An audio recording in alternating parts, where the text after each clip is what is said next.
The car wouldn't start. Zvi Aharoni pumped the ignition 3 times. Nothing. He checked his watch. Eichmann would walk past this corner in 4 minutes. The entire operation hinged on those 4 minutes. Peter Malkin sat in the back seat. His hands were wrapped in bandages, fake injuries to explain why he couldn't help if someone stopped. The real reason was different. His hands needed to be ready, clean. No hesitation when the moment came. Aharoni tried the ignition again, a grinding sound, then silence. Across the street, 2 team members posed as a couple. They were the backup. If the snatch failed here, they'd try at the bus stop. The bus stop plan was worse.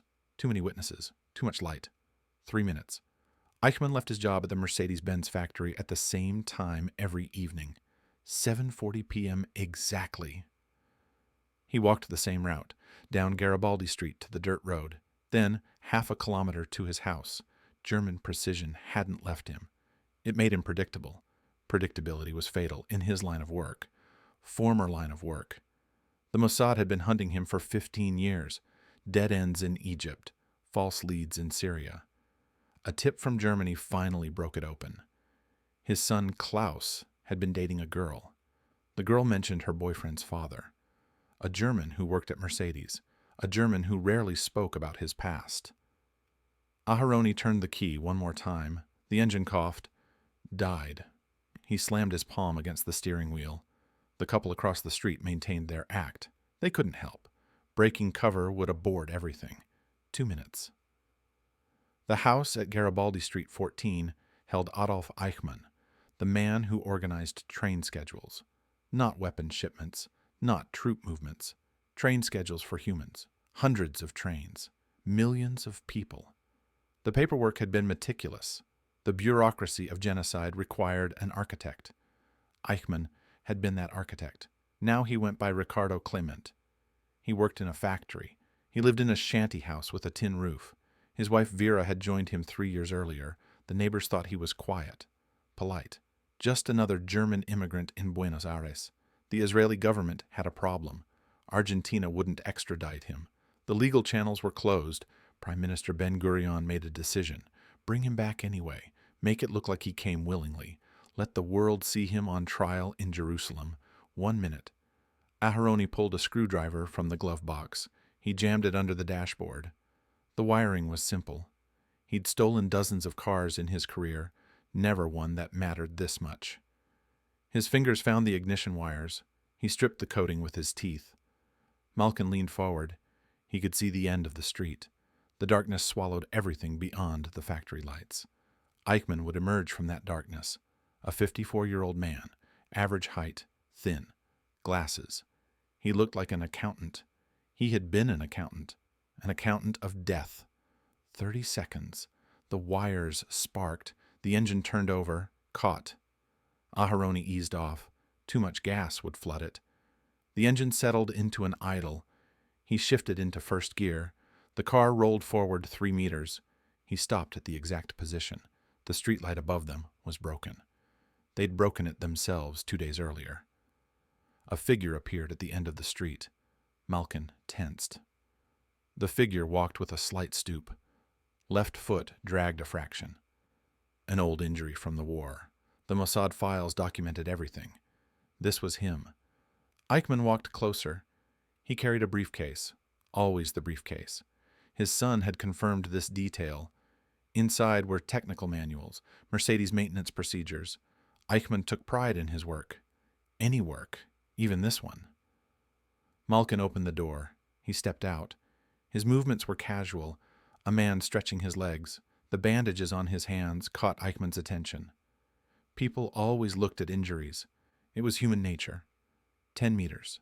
The team had practiced this moment 40 times. An abandoned airfield outside Buenos Aires. They'd used a dummy. Same height as Eichmann, same weight.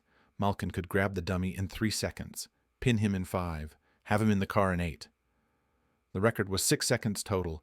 They needed to beat 6 seconds. 5 meters. Malkin turned.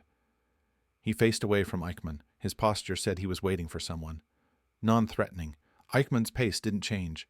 The German kept walking. He was thinking about dinner, about the technical manual he'd been reading. about anything except the fact that 3 Israeli agents were within striking distance. 3 meters. Aharoni killed the headlights, the agreed signal. The couple across the street began walking. Their job was containment. If Eichmann ran, they'd intercept.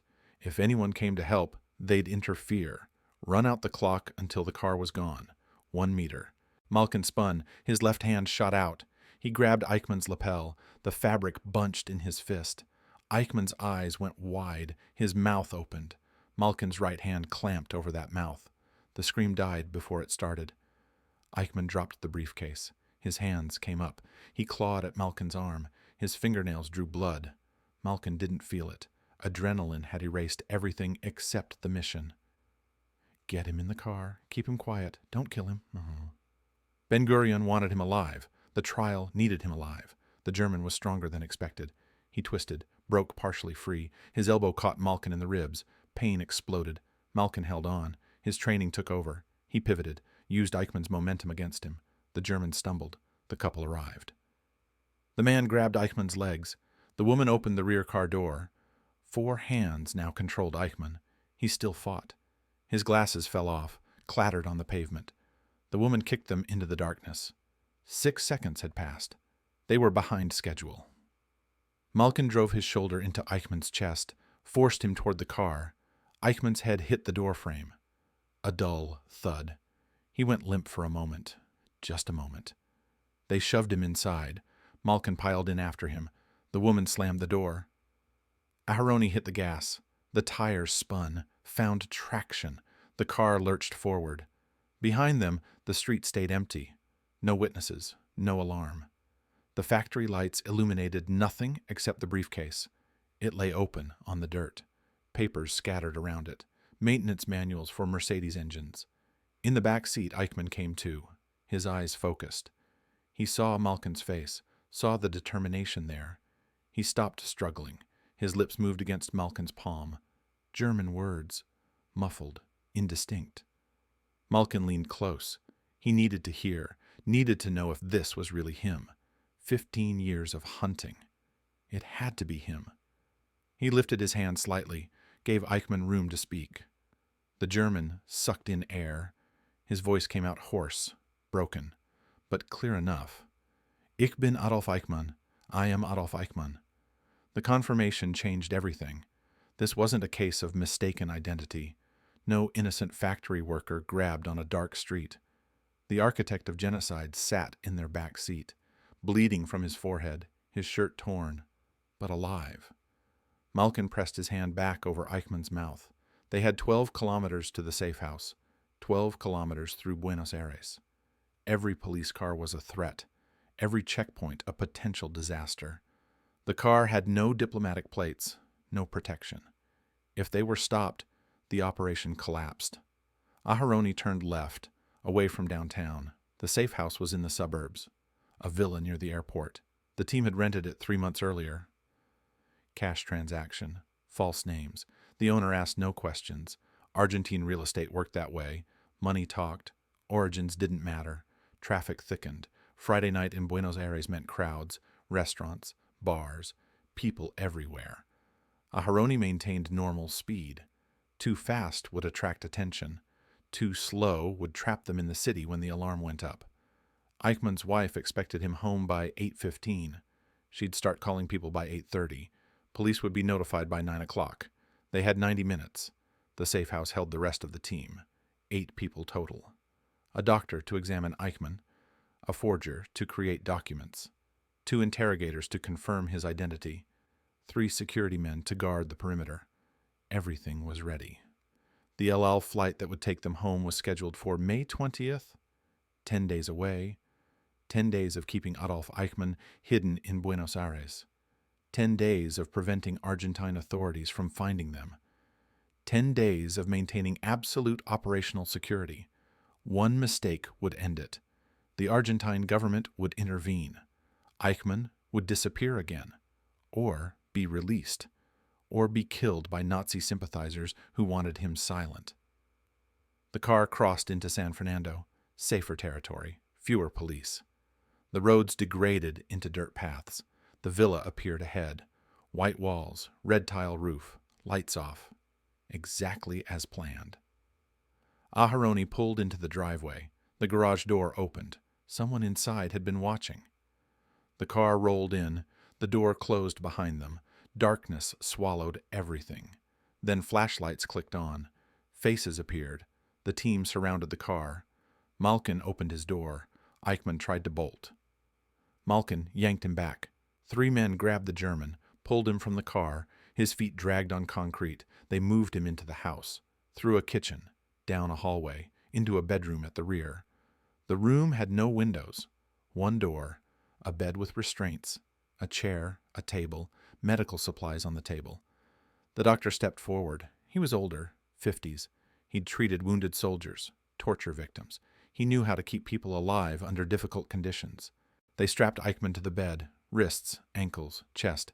He didn't fight anymore. Shock had set in. His skin was pale, his breathing rapid. The doctor checked his pulse. Normal. Checked the head wound. Superficial. He cleaned it with antiseptic. Eichmann winced, but stayed quiet. Aharoni entered. He carried goggles, blackout goggles, part of the plan. Eichmann couldn't see faces, couldn't identify locations. Later, when lawyers got involved, when questions came, Eichmann would testify that he'd been treated well, that he hadn't been tortured. The goggles were insurance, protection for everyone.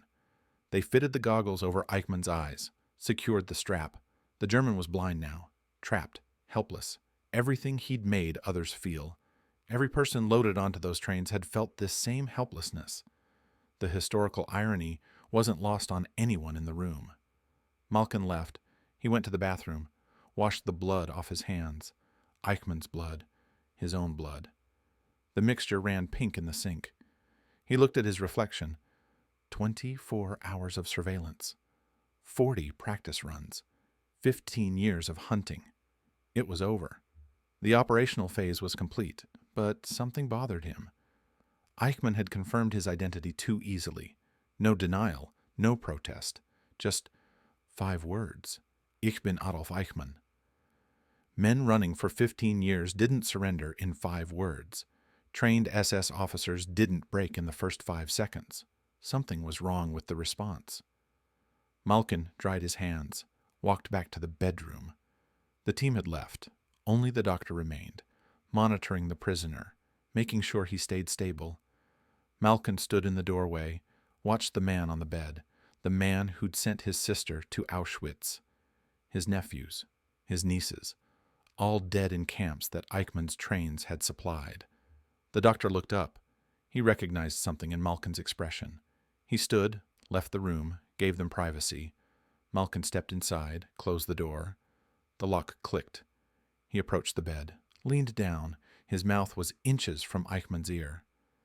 "You admitted who you were too fast," Malkin said in German. "Why?" Eichmann's jaw tightened. The goggles hid his eyes, but couldn't hide the tension in his face. He didn't answer. Malkin waited.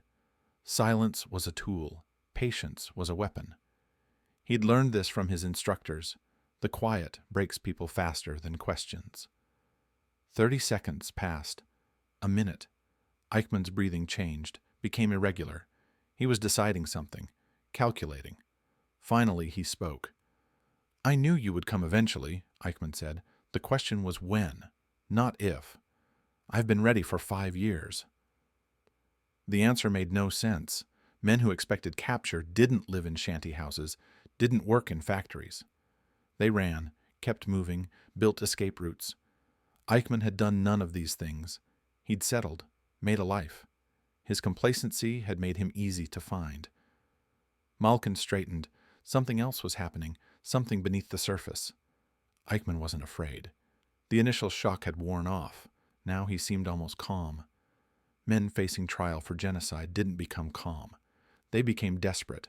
They bargained. They pleaded. They offered information. Eichmann was doing none of these things. The bedroom door opened. Aharoni entered. His expression was grim. He carried a file, one of Eichmann's personal files from the house. The team had sent a second unit to search Garibaldi Street while the family was out. They'd had 20 minutes, grabbed everything they could. This file had been hidden under the floorboards. "We have a problem," Aharoni said. He opened the file. Inside were documents, letters, bank statements. One letter was marked with a red circle. Someone had already reviewed it, flagged it as critical. Malkin took the letter, read it. His hands started shaking. The letter was from a contact in Germany, dated 3 weeks earlier. It warned Eichmann, told him Israeli agents had been spotted in Buenos Aires, told him to prepare, to run or to hide or to fight. Eichmann had received this letter, had known they were coming, and had done nothing, had continued his routine, had walked down Garibaldi Street at exactly 7:40 p.m., had let himself be captured without any real resistance. He wanted to be caught, Malkin said. The realization landed like a punch. This was deliberate. Aharoni nodded. They both looked at Eichmann. The man on the bed hadn't moved, hadn't reacted to their discovery. His lips curved slightly. Not quite a smile, something worse. Satisfaction. "Gentlemen," Eichmann said. His German was precise, formal, the voice of an educated man. "You have no idea what you've actually caught." The team met in the kitchen. Midnight had passed. Eichmann was secured in the bedroom, sedated, the goggles stayed on, the restraints stayed tight. Isser Harel sat at the head of the table. The Mossad director had flown in from Tel Aviv 3 days earlier. He didn't usually run field operations. This one was different. Ben-Gurion wanted personal oversight. Harel's presence meant the operation had top priority. It also meant failure wasn't acceptable. Harel demanded an explanation of the letter.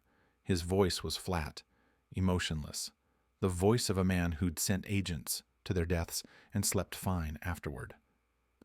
Aharoni laid out the documents, the warning letter, bank statements showing large deposits, 20,000 Deutsche Marks in the past 6 months. The money came from a Swiss account, anonymous. The pattern suggested regular payments. Someone had been funding Eichmann's life in Argentina. Aharoni confirmed the protection, or former protection. The payments had stopped 2 months ago. Malkin studied the dates. Final payment in March. Warning letter in April. The timeline suggested a connection. Whoever had been protecting Eichmann had withdrawn support, then sent a warning. Then disappeared. Harel named it ODESSA, Organisation der ehemaligen SS Angehörigen, the network that smuggled Nazis out of Europe, the rat lines through Italy, through Spain, across the Atlantic to South America.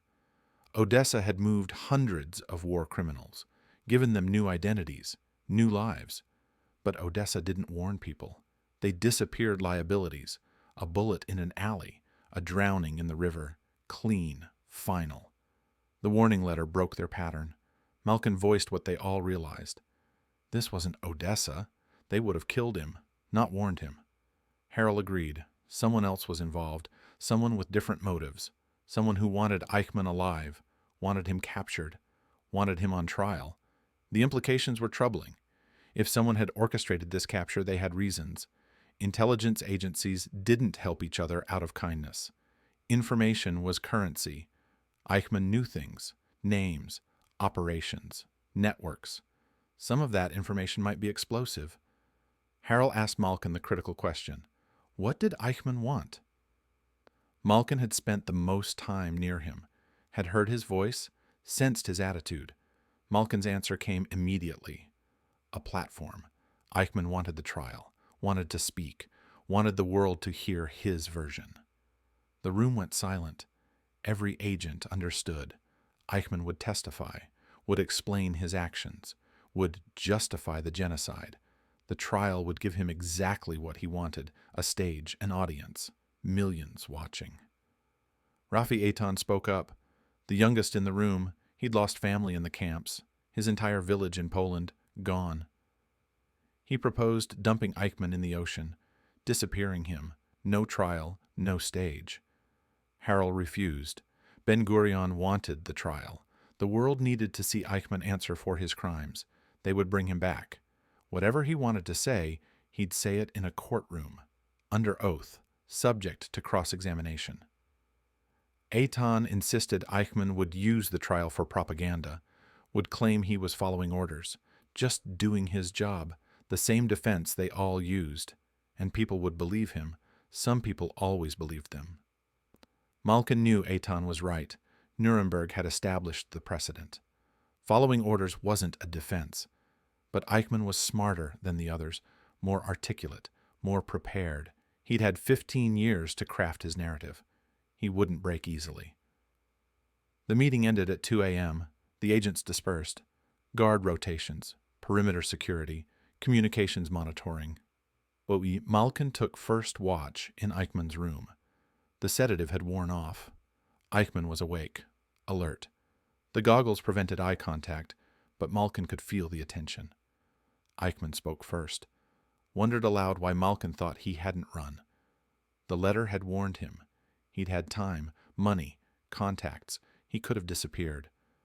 Malkin stayed silent. Eichmann wanted to talk, needed to talk. 15 years of hiding had been building pressure. Now it found release. Eichmann continued unprompted. He was 54, worked in a factory. His house had a tin roof that leaked. His children shared one bedroom. This wasn't the life he'd been promised. The complaint was bizarre.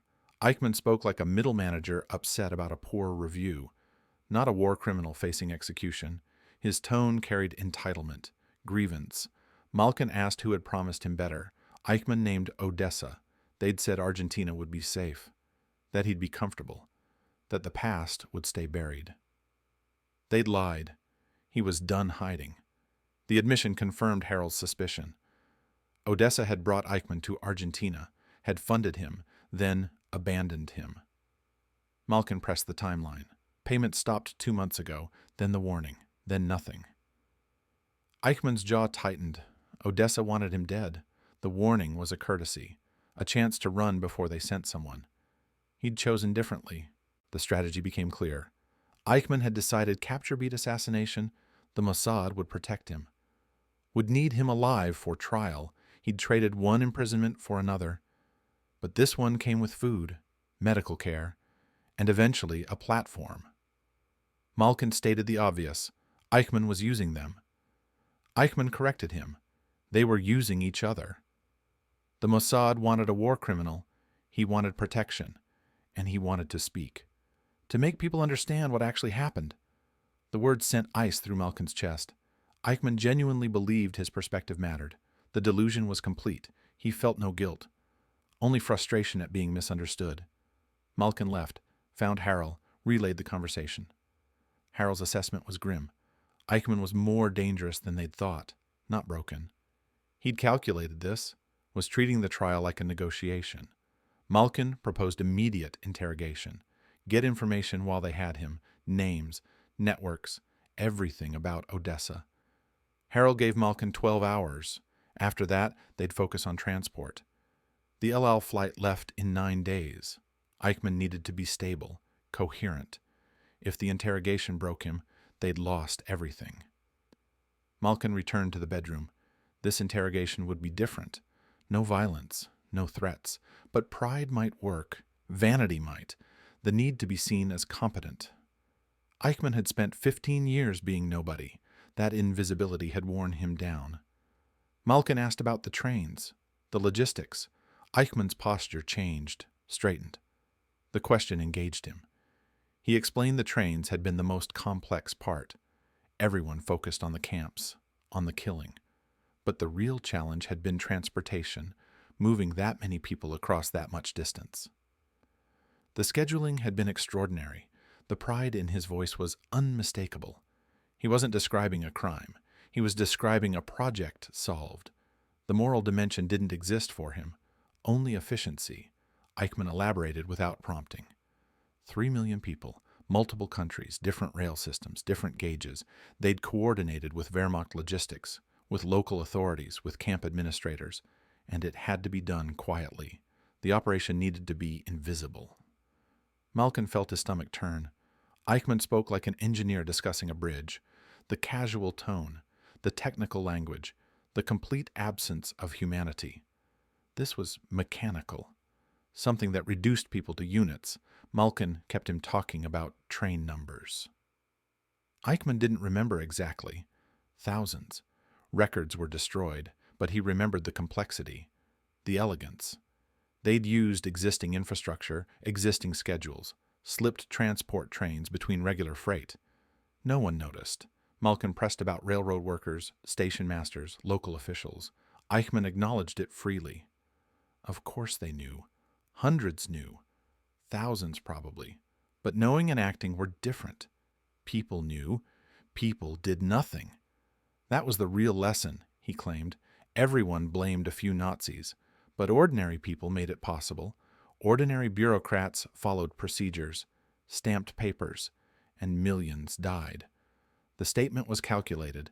Eichmann was building his defense, spreading blame, making his role seem smaller. Malkin confronted him directly.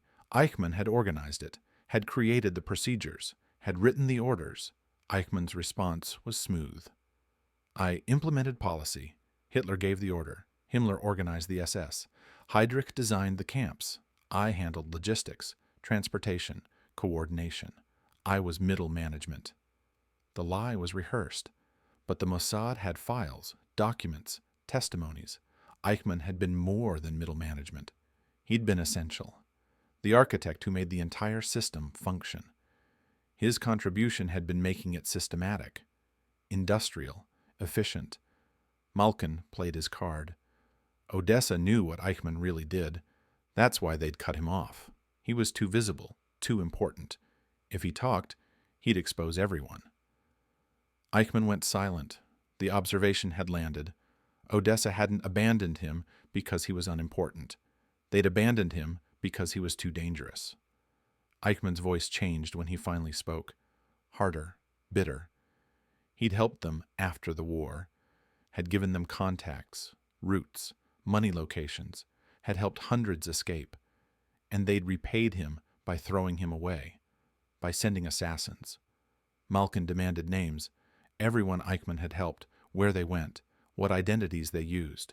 Give up the network and the Mossad would protect him. Eichmann stated his terms. He needed assurances, in writing, signed by Israeli officials. No torture, no summary execution, a public trial, access to lawyers, medical care. Malkin had no authority for such deals, but the moment was fragile. Eichmann was close to breaking. Pushing too hard would shut him down. Malkin promised to get the assurances, but he needed proof first. One name, one location. Show them he was valuable. Eichmann smiled. Josef Mengele, the doctor from Auschwitz. You've been looking for him. You won't find him. He's in Paraguay. Under protection of President Stroessner, the government there knows exactly who he is. They're hiding him deliberately. The information was gold. Mengele was high priority. Malkin demanded proof. Details, address, contact information. Eichmann held firm, after he had his assurances, after Israel guaranteed his treatment. Then he'd provide details, the entire network, every name, every location, but not before. Malkin left, found Harrell, explained the situation. Harrell stated the problem. Eichmann was manipulating them, playing for time, building leverage. Malkin proposed a counter-strategy. Don't give written assurances. Get what they could now. Promise nothing concrete. Keep him talking. By the time Eichmann realized they'd extracted everything, they'd be in Tel Aviv. Harrell agreed. The approach was risky, but Eichmann was also desperate, also isolated, also facing execution. That desperation was exploitable. The next 8 hours were exhausting. Malkin and Aharoni tag-teamed the interrogation. They built a map. Names emerged. Locations crystallized. The ODESSA network spread across South America, Argentina, Paraguay, Brazil, Chile, hundreds of Nazis living under false names. Eichmann gave up details slowly, carefully. Each revelation was calculated. He was rationing information, stretching it out. But the agents were patient. By morning, they had 43 names, locations for 31, contact protocols, drop sites, code phrases, financial channels. The information would keep Mossad operations teams busy for years. Eichmann had given them everything he'd promised. More, actually. But something felt wrong. Malkin couldn't identify it precisely. Just an instinct, a sense that Eichmann had been too cooperative, as if this had been his plan all along. The team gathered again, reviewed the intelligence, cross-referenced it with existing files. Most names checked out. Others were new. Those names would require investigation. Some might be false. Harrell made the call. They needed to move Eichmann. The flight was in 8 days. But Argentine police were increasing patrols. Eichmann's wife had filed a missing person report. If they found the villa, everyone would be arrested. The plan had always included contingencies, multiple safe houses, multiple routes to the airport.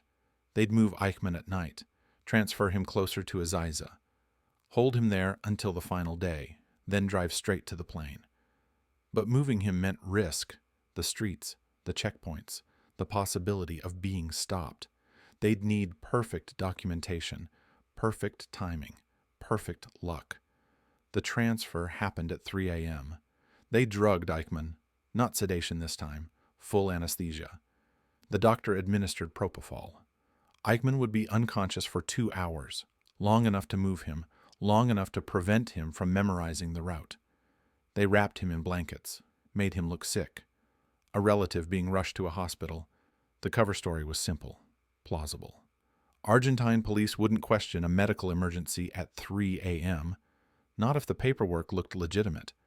The forger had worked overnight, created hospital transfer documents, emergency admission forms, everything stamped, everything signed. The signatures were fake. The stamps were real. Stolen from a clinic in San Telmo 2 weeks earlier. The theft had never been reported. They loaded Eichmann into an ambulance, a real ambulance, purchased through a shell company. The vehicle had proper markings, proper equipment, the siren worked, the lights worked, everything authentic except the crew. Malkin drove. Aharoni rode him back with the prisoner. The doctor stayed at the villa. Someone needed to maintain the appearance of occupation. Lights on, movement visible through windows. Argentine police were watching. Not this specific house yet, but the neighborhood. They were canvassing, asking questions. The route took them south, away from downtown, through industrial zones, past warehouses. The roads were empty. Buenos Aires slept. Only shift workers were out.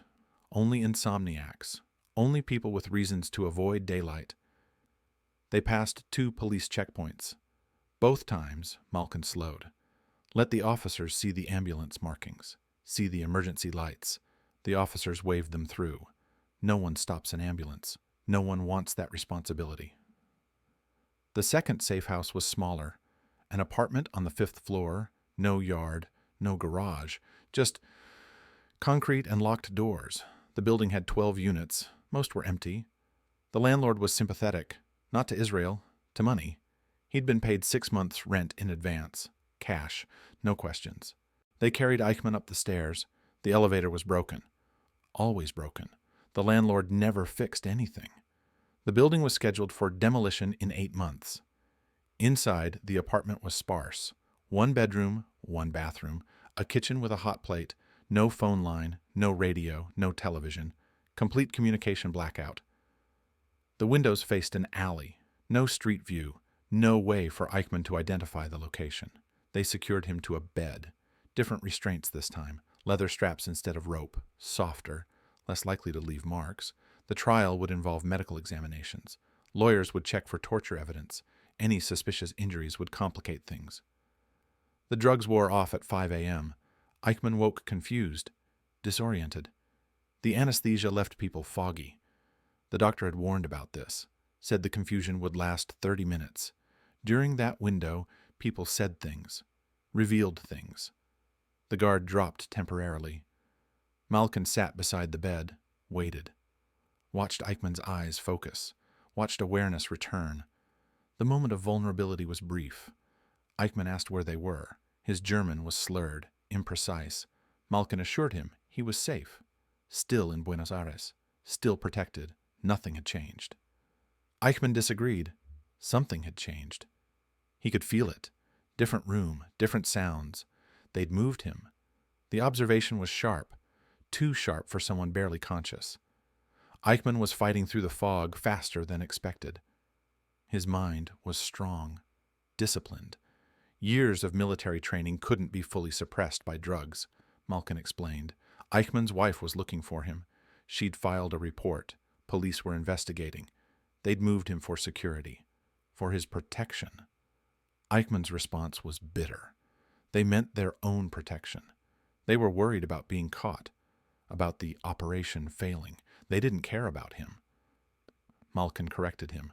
They cared about the trial, about justice, about making sure Eichmann faced his crimes in court. That required keeping him alive, keeping him healthy. So, yes, they cared about him, but not the way he thought. Eichmann laughed. The sound was harsh, raw. He kept calling it justice, as if this was about law, about procedure. This was about revenge, he claimed, about making an example. The trial was theater, political theater. The verdict was already decided. Malkin asked why Eichmann was cooperating then. Why give up the names? Why tell them about ODESSA? If he thought it was all predetermined, why help them? Eichmann's expression changed, became calculating. Because I want my story heard. Because history will be written about this. About me. About what happened. I want my version on record. Not just the propaganda. Not just the accusations. My explanation. My perspective. The delusion persisted. Eichmann genuinely believed his perspective had value, believed future generations would vindicate him, would understand his choices. The belief wasn't just hope, it was conviction. Deep, unshakable. Malkin pointed out that Nuremberg hadn't vindicated anyone. Every defendant had claimed they were following orders. Every defendant said they had no choice. The judges hadn't accepted it then. They wouldn't accept it now. Eichmann disagreed. Nuremberg had been rushed, emotional, too close to the war, too much anger, too much desire for revenge. But time had passed. 15 years. People were calmer now, more rational. They could hear his explanation without immediate fury. They could consider the context, the pressure, the reality. Malkin felt anger rise, forced it down. Emotion was weakness in interrogation.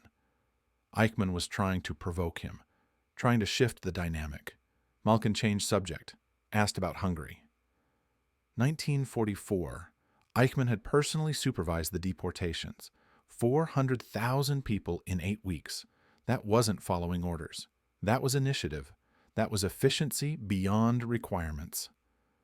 Eichmann's jaw tightened. The topic bothered him.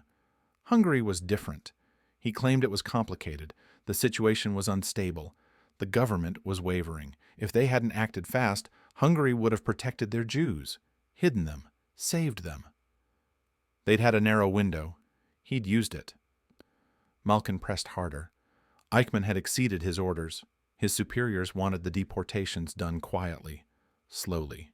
He'd done them fast, publicly, made it impossible to hide, made it impossible for the Hungarian government to claim ignorance. He'd forced their complicity. Eichmann's response was defensive. He'd done his job, had done it well, efficiently. That's what he'd been trained for, what he'd been promoted for. Excellence in execution. That's what the SS valued, what Germany needed. The pride was still there, still intact. Even discussing genocide, Eichmann spoke with professional satisfaction. The moral disconnect was complete, total. He'd separated the act from its meaning. Malkin stood, walked to the window. The alley outside was dark, empty. Dawn was still an hour away. He thought about his sister, about her children, about the last letter before the trains came. Then nothing. Silence. Auschwitz. The gas chambers. All of them gone. He turned back to Eichmann. The man on the bed looked tired, uncomfortable, but not broken, not defeated, still fighting, still calculating, still trying to control the narrative. Malkin confronted him about the ODESSA information. Some of it had been wrong. They'd checked. 3 names didn't exist. 2 locations were empty. He'd lied. Eichmann smiled. He'd given them mostly truth. Some misdirection. That was standard procedure. They knew this. They would do the same. Protect your own people while appearing to cooperate. Give enough to seem valuable. Hold back. Enough to maintain leverage. The admission was calculated.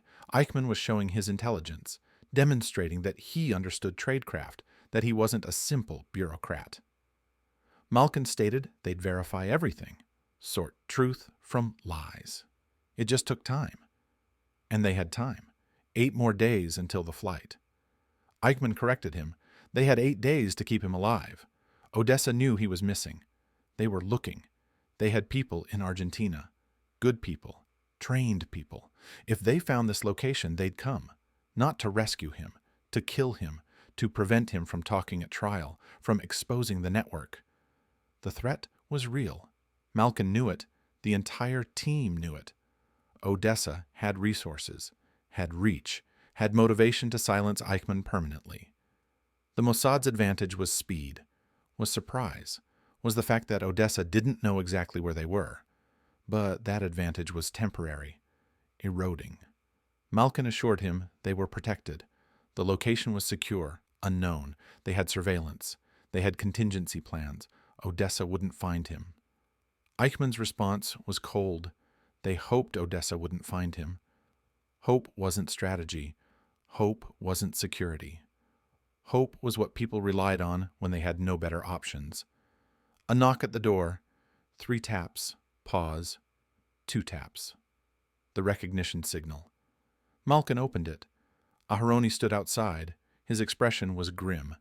He carried a newspaper, folded, a headline visible. Aharoni announced the problem.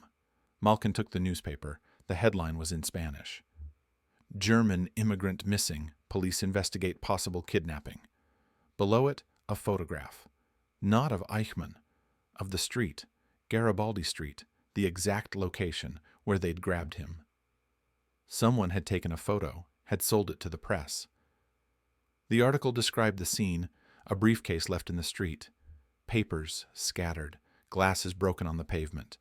Witnesses reported seeing a struggle, seeing a man forced into a car, seeing the car speed away. The license plate was partially visible in the photograph. Blurred, but readable if enhanced. Malkin asked about the car disposal. Aharoni confirmed it had been burned 2 days ago in a scrapyard outside the city. Nothing left. But the plate number was out there. In the newspaper. Police would trace it, would find the registration, would follow the trail. Malkin reminded him the registration was false. Shell company. Untraceable. Aharoni disagreed. Nothing was completely untraceable. Given enough time, enough resources. Argentine intelligence was capable, motivated. If they suspected Israeli involvement, they'd pursue it. And if they found them, this became an international incident. Malkin looked at Eichmann.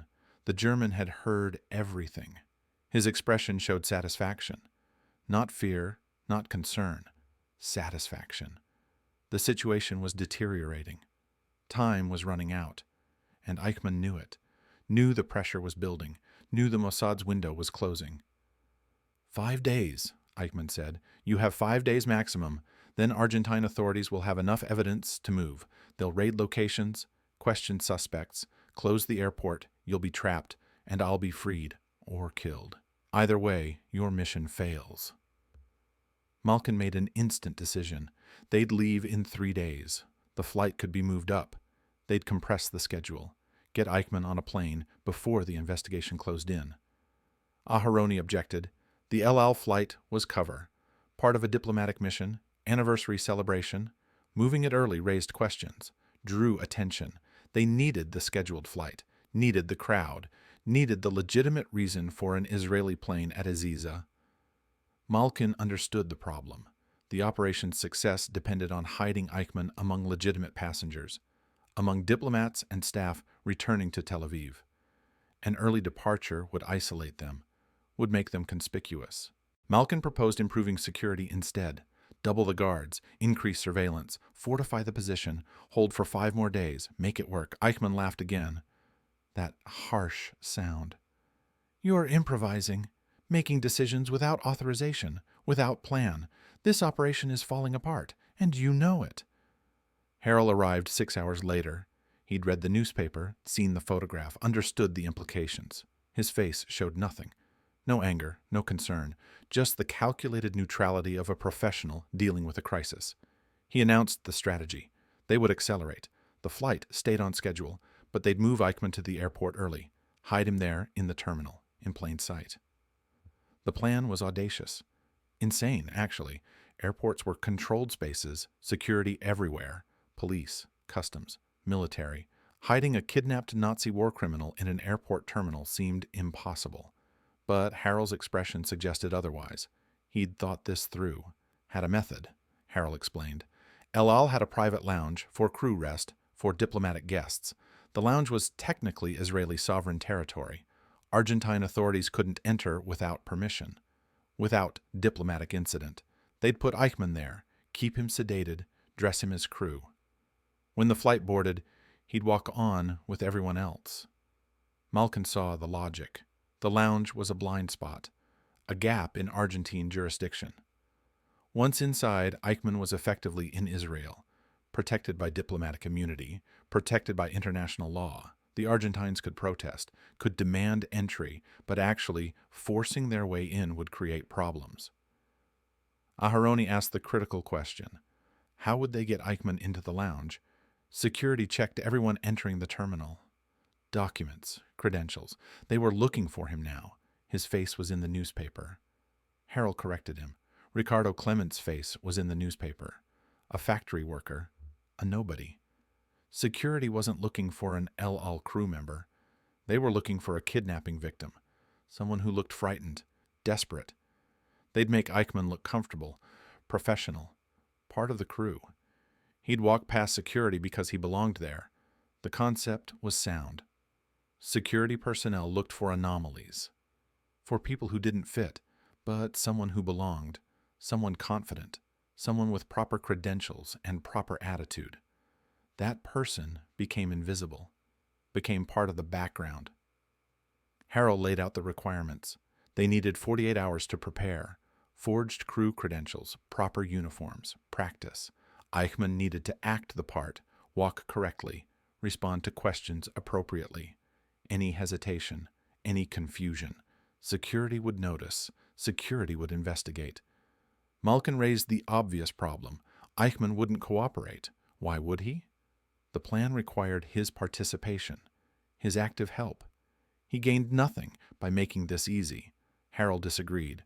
Eichmann gained survival. ODESSA wanted him dead. The Mossad wanted him alive. That was leverage. That was motivation. They'd explain the situation, make it clear, help them or die in Argentina, in an apartment, shot by his own people. No trial, no platform, no chance to speak, just silence. Forever. Eichmann was brought into the discussion. The goggles were removed. He blinked against the light. His eyes adjusted slowly. He looked at each man, studying them, evaluating. His expression remained neutral, curious, not afraid. Harrell laid out the plan, spoke directly. No deception, no sugarcoating. The situation was deteriorating. Argentine police were closing in. ODESSA was hunting him. Time was running out. The only viable escape was cooperation. Active participation in his own extraction. Eichmann stated the absurdity. They wanted him to walk into an airport, pretend to be crew, board a plane to Israel, to his trial, to his probable execution, and they thought he'd do this willingly. Harrell presented the alternative: death here, today, tomorrow, within the week. ODESSA had assets in Buenos Aires. They knew he was missing, knew he was talking, giving up names, exposing the network. They couldn't allow that, couldn't let him reach trial. So they'd find him, kill him, dump his body somewhere it wouldn't be found for months. Eichmann accused them of bluffing. ODESSA wouldn't kill him. He was valuable, knew too much. About too many people. His death exposed them more than his testimony. Harrell explained the logic. Eichmann's death ended the exposure. His testimony at trial would be public, recorded, permanent. Every name he gave, every operation he described, that information would live forever. But if he died now, before trial, before testimony, the information died with him. ODESSA would take that trade, take it gladly. Eichmann's confidence wavered. Not much, just a flicker, a moment of uncertainty. He was calculating, running scenarios, weighing probabilities. His survival instinct fought against his pride, against his desire for the platform. Eichmann demanded guarantees, written guarantees, that they wouldn't kill him once airborne, once over the ocean. A tragic accident. Prisoner tried to escape, had to be restrained, died in the struggle. Very convenient, very clean. Harel's response was pragmatic. They needed Eichmann alive. Ben-Gurion needed him alive. Israel needed him alive. The trial only worked with him in the defendant's chair. His death made them look guilty, made them look like assassins, like they feared what he might say. The entire operation became worthless if he died. The logic was sound. Eichmann recognized this. The Israelis had invested too much, risked too much. Killing him now would waste everything, would turn a propaganda victory into a propaganda disaster. Eichmann insisted on written terms, signed guarantees from Ben-Gurion personally, no torture, no summary execution, a fair trial, access to lawyers of his choosing, medical care, humane treatment, non-negotiable. Harel stated the reality. Eichmann was negotiating from weakness. He was in an apartment, restrained, surrounded by armed agents, in a country that wanted him caught, with an organization that wanted him dead. He had no leverage, no power, no ability to dictate terms. Eichmann disagreed. I have one power, the power to refuse, to resist, to make your plan impossible. You need my cooperation, need me to walk into that airport voluntarily, looking calm, looking natural. I can destroy that, can make myself conspicuous, can alert security, can force you to abort. That's my leverage, my only leverage, but it's enough. The room fell silent. Everyone understood the truth.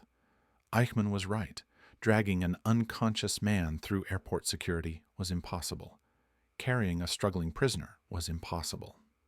The plan only worked with voluntary participation, with convincing performance. Harel stepped outside, made a phone call, secure line to Tel Aviv. The conversation lasted 20 minutes. When he returned, his expression had changed. Still neutral, still controlled. But something had shifted. Some decision had been made. Harel agreed. Eichmann would get his guarantees, written, signed, from Ben-Gurion's office, delivered before they left for the airport. Everything he asked for. Fair trial, lawyers, medical care, humane treatment. But Eichmann needed to understand something. These guarantees covered his treatment in custody, his process at trial. They didn't cover the verdict. They didn't cover the sentence, if found guilty, if sentenced to death. These guarantees wouldn't save him. Eichmann accepted the terms. He wasn't asking for immunity, just process, just fairness, just the chance to present his case, his defense, his explanation. That's all I've ever wanted. The lie was transparent. Eichmann wanted more than fairness, wanted vindication, wanted history to judge him differently. The trial was his vehicle, his last chance, his only chance. The next 36 hours were intense. The forger created perfect credentials. El crew identification, security clearances, all the documentation needed to pass airport screening. The uniform was acquired, genuine El issue, stolen from a laundry service that handled airline contracts. Eichmann was trained, taught how to walk, how to stand, how to respond to questions. The Mossad had studied airline crew behavior, had documented patterns, had identified the subtle markers that made someone look authentic. Posture, pace, eye contact, hand positions, everything had meaning. Malkin explained Eichmann's role: flight engineer, technical crew, not cabin staff. He wouldn't interact with passengers, wouldn't speak unless spoken to. He'd carry a flight bag, keep his eyes forward, walk with purpose. He belonged there, had done this 1,000 times. This was routine, boring, just another flight home. They practiced, ran through scenarios, security asking questions, customs wanting documents, random searches, equipment failures requiring explanations. Eichmann needed responses for everything, needed to stay calm under pressure, needed to be convincing. The German was a good student, learned quickly. His military training helped, his intelligence helped. He understood the stakes, understood that one mistake meant capture, meant failure, meant death by ODESSA instead of trial in Jerusalem. His survival depended on performance. So he performed. The guarantees arrived, 3 pages, official letterhead, multiple signatures, Ben-Gurion's signature at the bottom. The document promised everything Eichmann had requested: fair treatment, legal representation, public trial, medical care. The language was formal, precise, legally binding under international law. Eichmann read it carefully, 3 times, looking for loopholes, for vague language, for escape clauses that would invalidate the promises. He found none.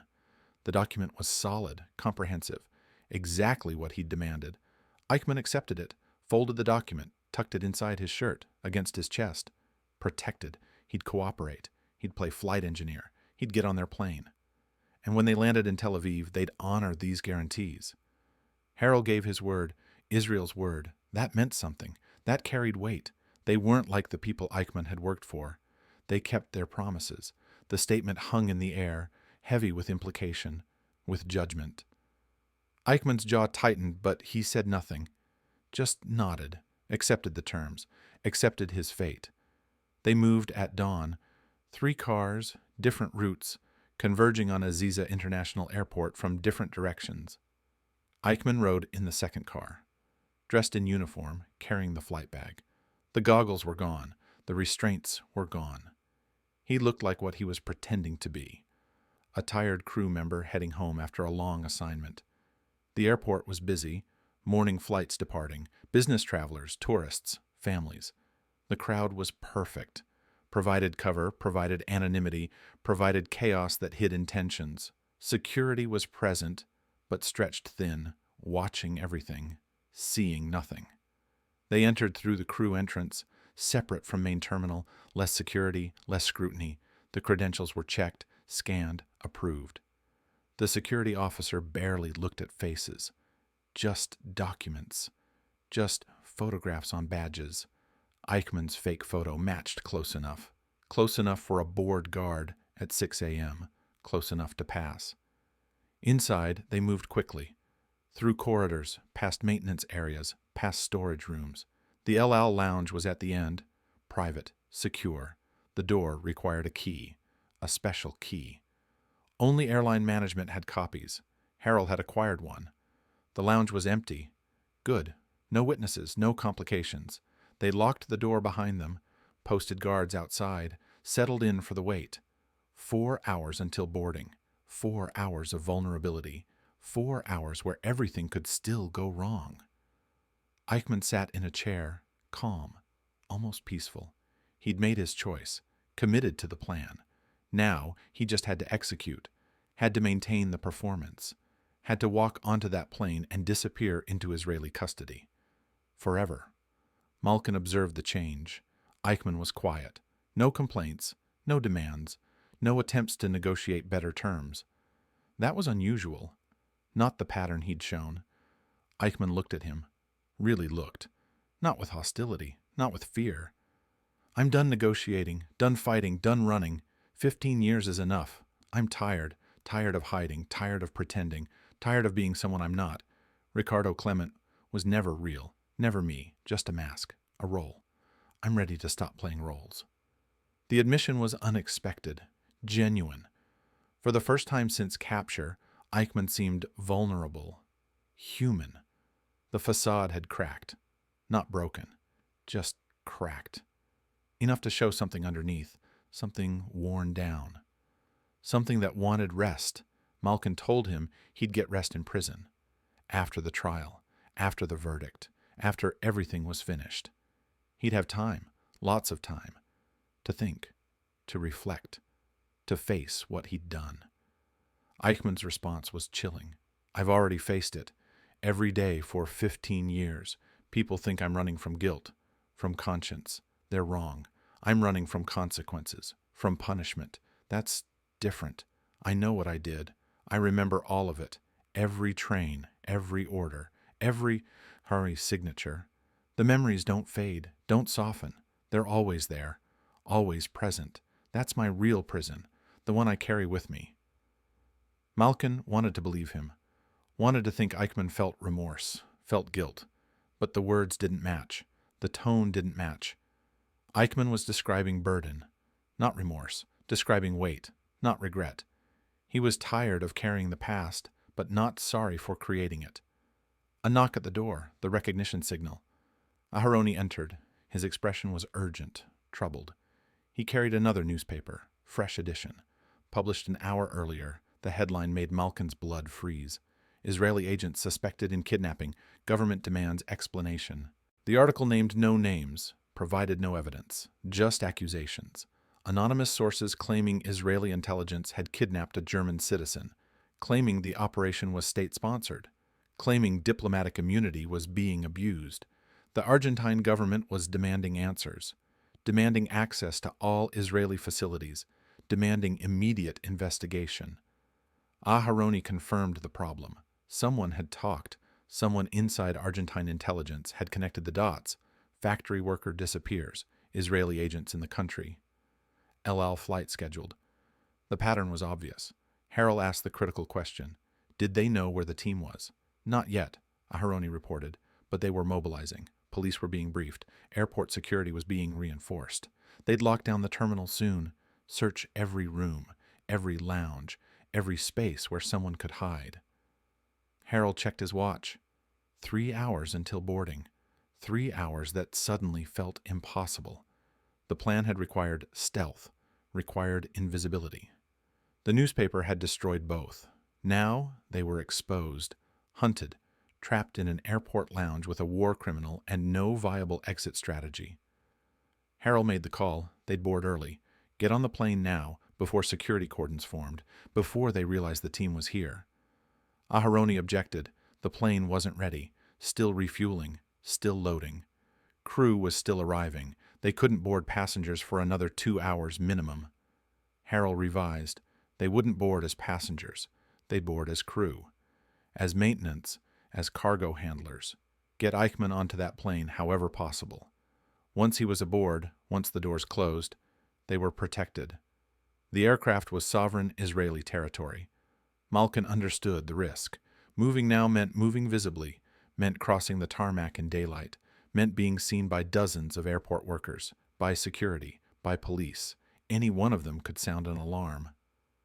Malkin proposed a distraction, something to pull security away, to create chaos, give them a window to move. Aharoni asked what kind of distraction. A medical emergency, Malkin explained, something in the main terminal, something requiring immediate response. Every security officer, every paramedic. Everyone's attention focused elsewhere while they crossed the tarmac. The idea had merit.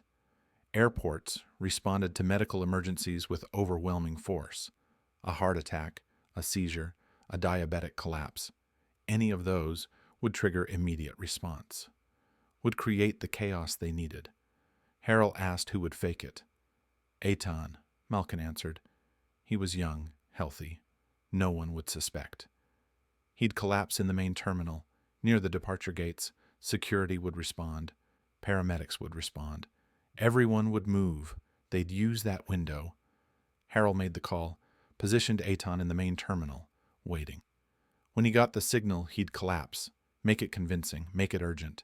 Create exactly the chaos they needed. The timing would have to be perfect. Harrell gave the timeline. 10 minutes.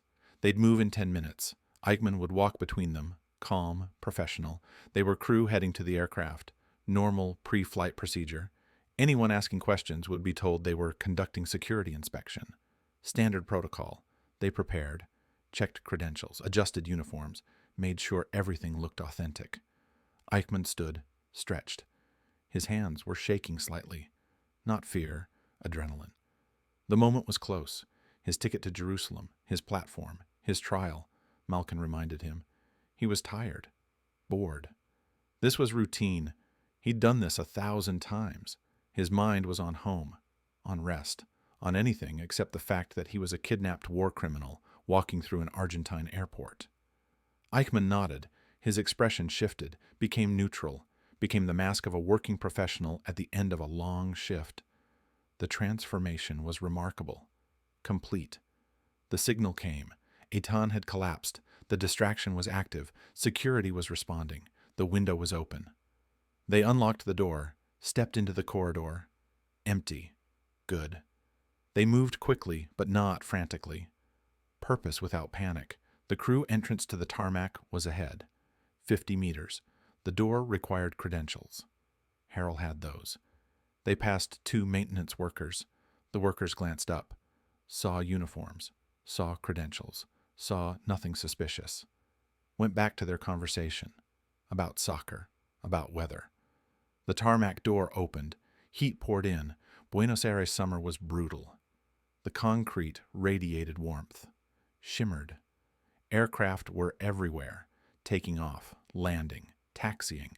The El Al plane was 200 meters away. A Boeing 707, registration 4XAGB.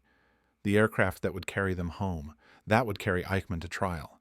That would complete the mission.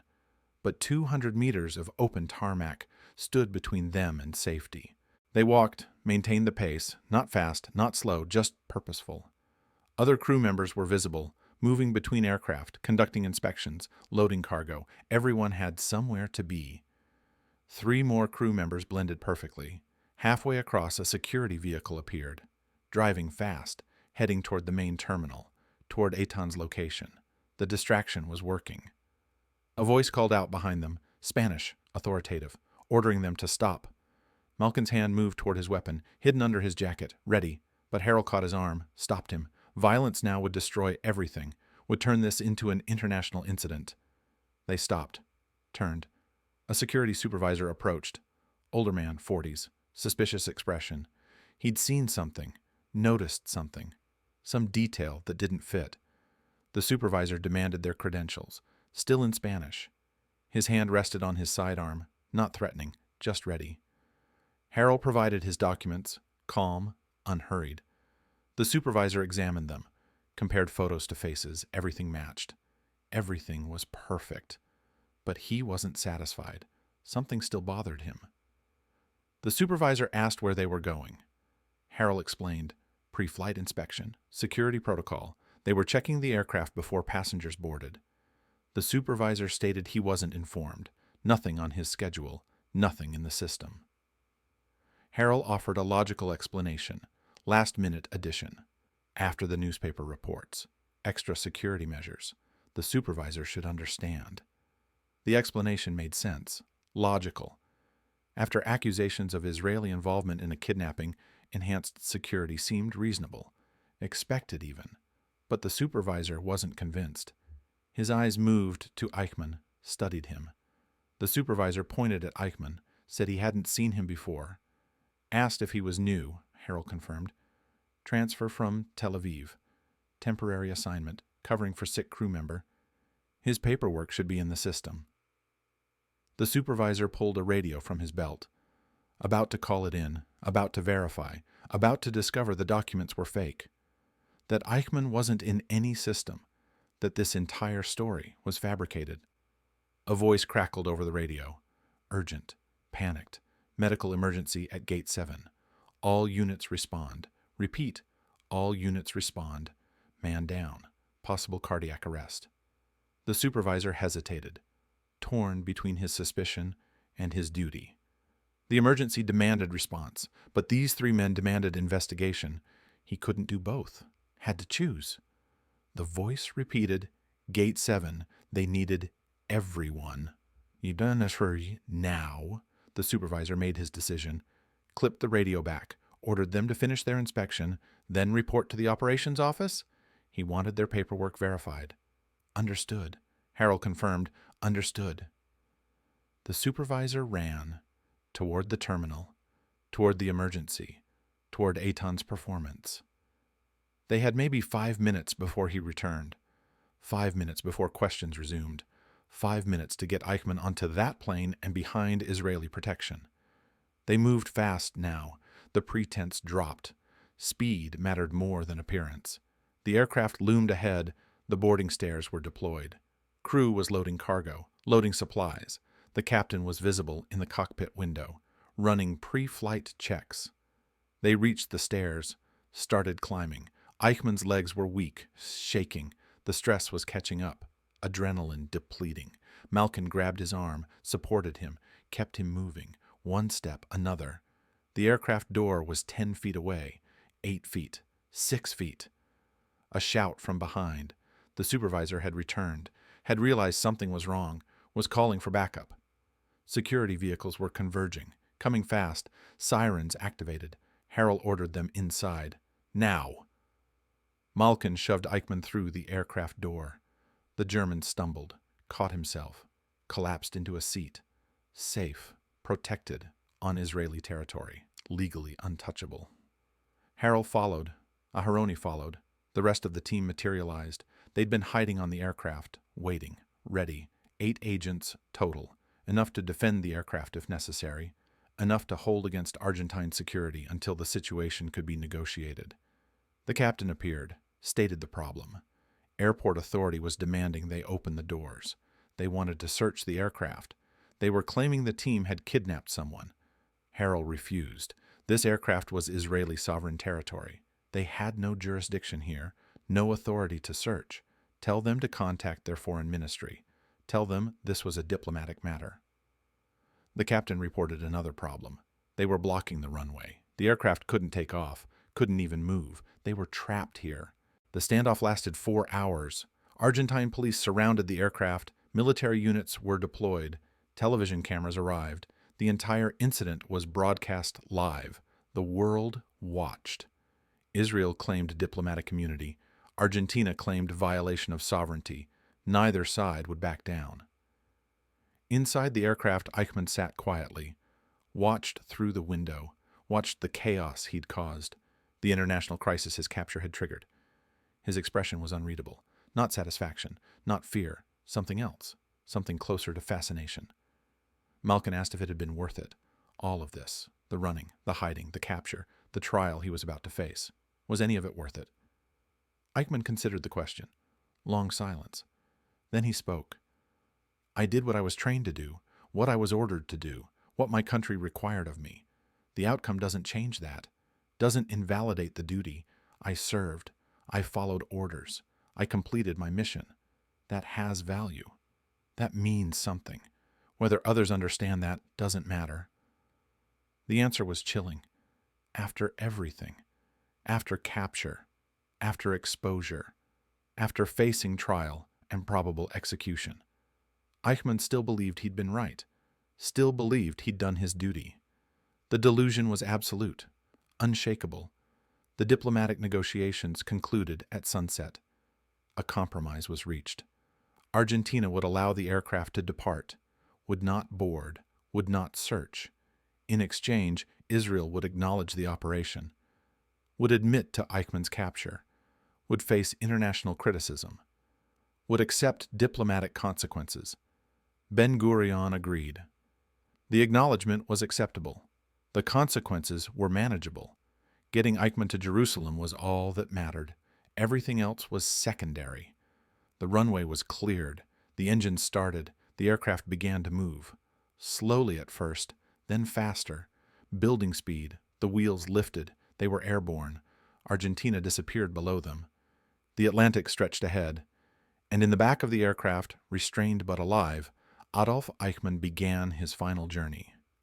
The trial would last 8 months. Eichmann would testify, would explain his actions, would claim he was following orders, would insist he bore no personal responsibility. The judges would reject every argument, would find him guilty on all counts, would sentence him to death by hanging. He was executed on May 31st, 1962, 2 years after his capture.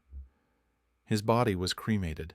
The ashes were scattered at sea, beyond Israeli territorial waters, so that no country would have to claim him, so that no grave could become a shrine, so that nothing of Adolf Eichmann would remain.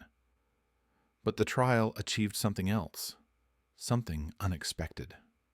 The testimonies of survivors were recorded, preserved. The documentation of genocide was presented in exhaustive detail. The world watched. The world learned. A generation that had tried to forget was forced to remember. Eichmann wanted a platform. He got one. But the platform didn't vindicate him. It condemned him. The trial didn't spread his message. It exposed his crimes. His careful rationalizations collapsed under scrutiny. His claims of innocence shattered against evidence. His explanation convinced no one. The final revelation came during his last words, standing before execution. Given chance to speak.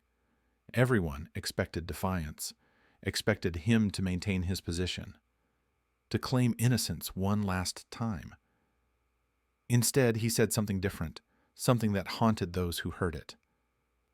"After a short while, gentlemen, we shall all meet again. Such is the fate of all men. Long live Germany. Long live Argentina. Long live Austria. These are the three countries with which I have been most connected and which I shall not forget. I greet my wife, my family, and my friends. I am ready." No remorse, no apology, no acknowledgement of his victims. Just protocol, just formality, just the bureaucrat to the very end. He faced death the same way he'd organized genocide, with detached professionalism, with mechanical precision, with complete absence of human feeling. The architect of genocide died as he'd lived, following procedure, maintaining form, refusing to see the humanity he'd destroyed, refusing to acknowledge the evil he'd served, refusing to accept that some orders should never be followed, that some duties should never be performed, that some missions should never be completed. The Eichmann kidnapping proved something to the world, that the past doesn't disappear, that crimes don't fade, that justice delayed isn't justice denied. It can take 15 years. It can take a continent. It can take an entire intelligence agency. But eventually the reckoning comes, and when it does, there's nowhere left to hide.